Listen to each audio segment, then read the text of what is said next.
asalaamaaleykum les ultras de Mok Sport Cissé maa leen di nuyu baax a baax di leen ziare di wax gars yi da leen di aimer vidéo yi c'est très important c'est vrai que jot naa seen message yu bëri après la victoire de Crystal Palace contre Liverpool live bu mu mujjoon def dama leen wax carrément que Ismaïla Sarr moom la ñuy xaar ci final bi te gëmoon naa que moom Ismaïla Sarr ci final bi dina rayonner te tey ci final bi def na ko encore une fois de plus merci ci seen message dans cette vidéo na dinaa ñëw ci Carragher waaw Carragher am na lu mu wax ci final bi wax na ci performance bi Ismaïla Sarr daal di def en même temps dinaa indi une analyse ci performance Ismaïla Sarr par rapport ak Sénégal lu muy xaar ci Ismaïla Sarr ci match mi ñu nar a jëm contre Soudan et RD Congo ci fin vidéo bi dinaa ci ñëw carrément bu ko defee na dañuy commencer ci wàllu information de mercato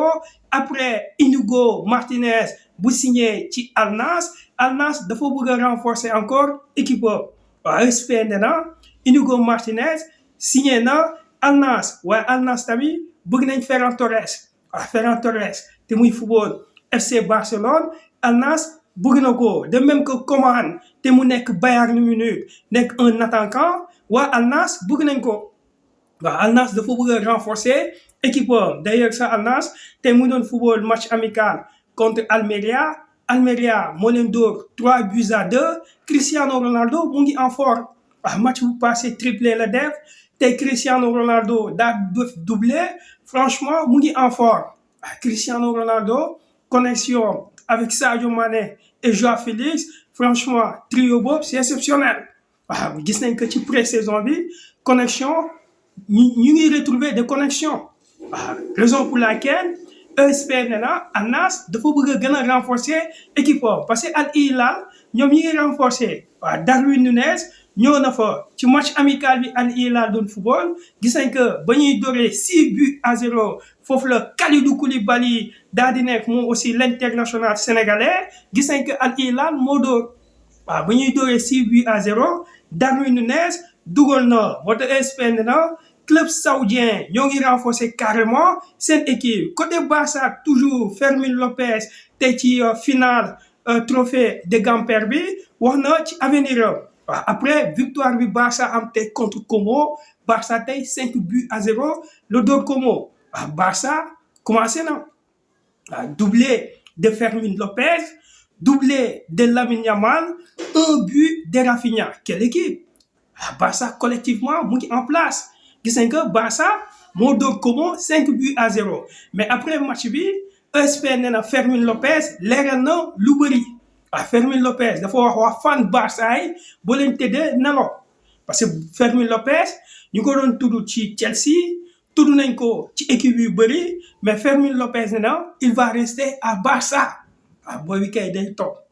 Fermín López nee na day toog Barça fan Barça yi bu ñu tëddee daal di nelaw ESPN aussi ñëw na ci Ter le capitaine d'FC Barcelone nee na tey Ter wax na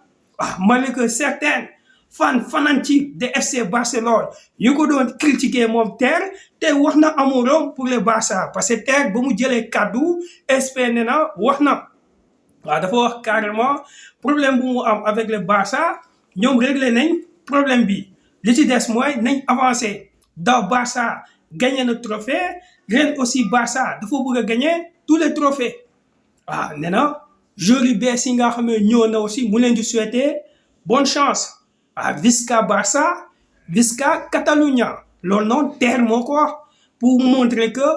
problème bu amoon diggante moom ak Barça jeex na moo tax ESPN na Ter va rester au FC Barcelone Hakimi Achraf aussi gis nañ que ActuFoot ñëw na ci moom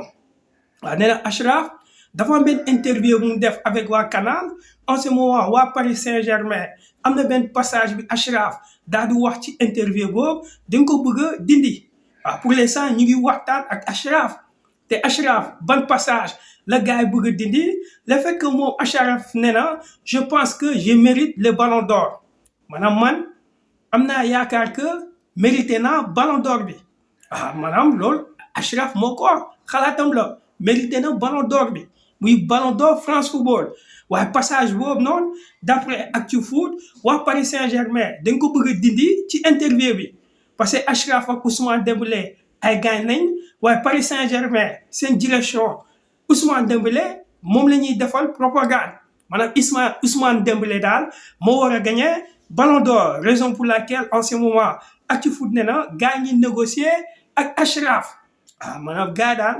bugguñu daal Achraf wax loolu et c'est vrai Achraf mérité na Ballon d'Or France Football waaw expert yi ko wax bëri na bokk na ci Arsène Wenger Arsène Wenger ancien entraîneur d'Arsenal moom carrément dafa ne Achraf mérite le Ballon d'Or gis nañ aussi certaines légendes du football africain wax nañ Achraf mérité na ko Adebayor wax na ko carrément amul ku ko gën a def saison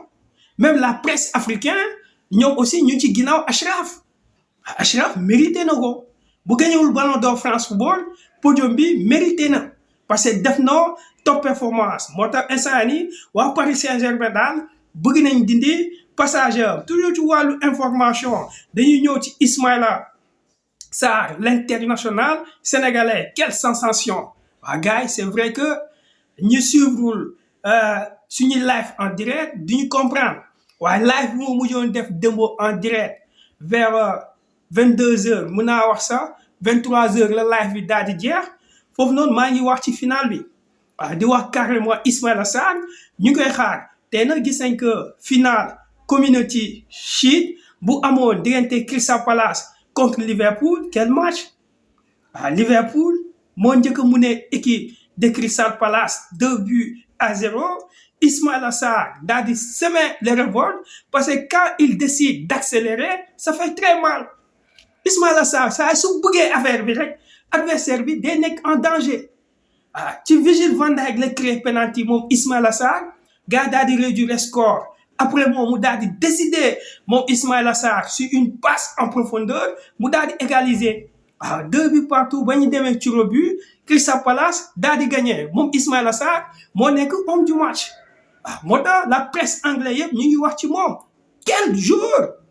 Ismaïla Sarr sénégalais la en ce moment saison bu exceptionnel bu mu defoon avec Crystal Palace ci continuité boobu le débuté tey cette saison en termes de performance il est très fort d'ailleurs Carragher ci CBS ñëw na ci moom nee na Ismaïla Sarr dans les grands matchs day wuyu il répond dans les grands matchs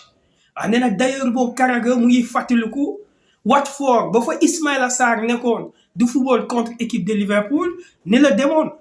Virgil van Dijk a toujours un problème contre Ismaïla Sarr loolu Carragher moo ko wax nee na gis nañ fii contre City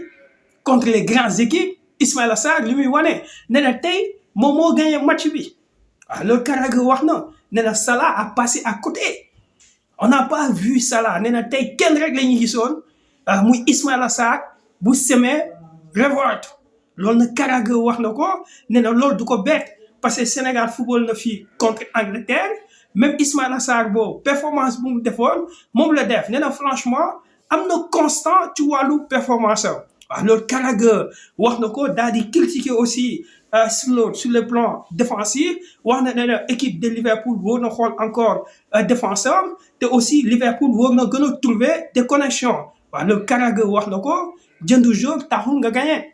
parce que Ekitike ñoo na Virks ñoo na Frimpong ñoo na y a beaucoup de joueurs plus de 300 millions d'euros moom la Liverpool daal di def ci wàllu transfert moo tax Carragher nee na il faut de temps à slot pour mu trouver un collectif waaye gis nañ que Carragher félicité na Ismaïla Sarr l'international sénégalais bu ñu fa jugee na dañuy ñëw ci une analyse par rapport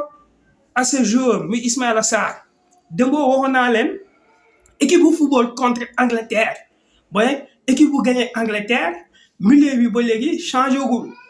maanaam bu fekkee dañuy basé ci performance de joueur gis nañ que Habib Diarra performance yi muy def ci pré-saison bi gis nañ aussi Idrissa Gueye gis nañ tamit Lamine Camara malgré ku mel ni Pape Gueye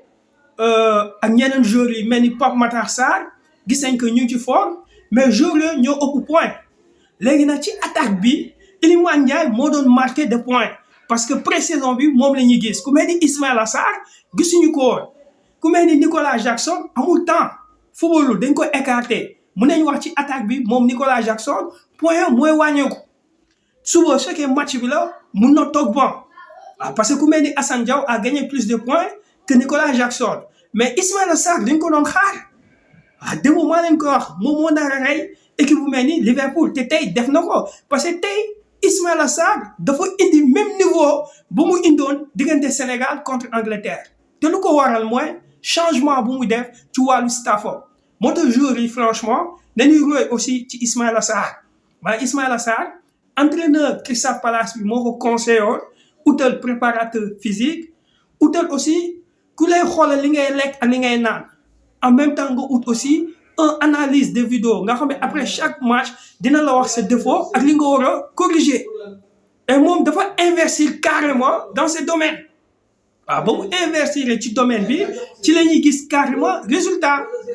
waaw maanaam résultat bu ñuy gis en ce moment nii 3 facteurs yooyu ñoo ko waral moo tax Ismaïla Sarr performant ba mu amee loolu moom Ismaïla Sarr ci staffam ci la def ay performances yu exceptionnelles ci saison bu ñuy jógee ba gars yëpp ne na mais Ismaïla Sarr il a changé c'est vrai il a changé parce que li mu daan raté du koy dugal am na maturité dans son jeu en même temps aussi il progresse loolu nag lay indiwoon Sénégal ba Sénégal football contre Angleterre connexion 100% anglais parce que joueur championnat Angleterre la ñuy football mooy Gana Gueye bu jox Nicolas Jackson en profondeur Nicolas Jackson bu def centre en retrait kan la ñuy gisoon muy Ismaïla Sarr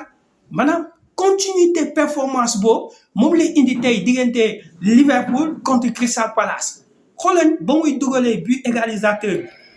mais dafa gaaw Ismaïla Sarr il est très rapide waaw moo tax moom marqué na point kon ci attaque Sénégal contre Soudan et RD Congo moom ba léegi kenn du ko changé d'ailleurs la connexion entre Ismaïla Sarr et El Hadj Malick Diouf moo nar doon une solution positive pour Pape Thiaw moo tax Ismaïla Sarr mun nañu wax moom muy ci continuité yëpp moom Ismaïla Sarr match mi ñu war a football contre Soudan et RD Congo en ce moment place am mu ngi koy am ba léegi waaw parce que pré-saison bi gisuñu ko waaye tey Ismaïla Sarr bu ñu gis franchement dafa décider moo tax franchement kontaan nañu trop ci performance bi nga xam ne def na ko gars yi fii laa yem ak yéen ci vidéo bi di leen jox rendez-vous ci yeneen vidéo incha allah.